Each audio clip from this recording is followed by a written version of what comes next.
Hello everyone, my name is Jasmine DeGuzman, and this is my arc length project for Mr. Walsh's AP Calculus AP class, which means during months 16 to 18.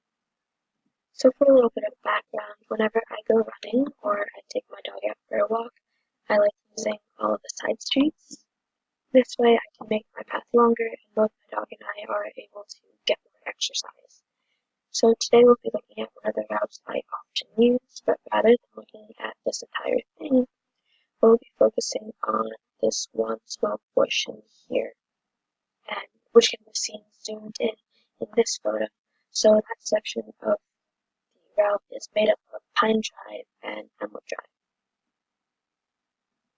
So I used 5 different points on the path in order to find the equation for it.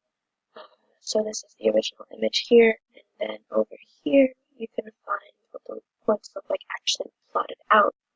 And so our equation comes out to f of x equals negative 0.0084 x squared plus 2.2924x plus 4.073. And so in order to find the length of the curve and to use the arc length formula, I had to take the derivative of f of x, which ended up coming out to negative 0.0168x plus 2.2924, and then my limits of integration were 0 and 275. When I plugged in my limits of integration and f prime of x back into the arc length formula, I got that that section of the path was 630.271 feet.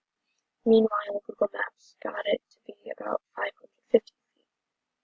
So my percent error comes out to be 14.59%, which isn't that great, but this is probably because of the approximation of points that I used.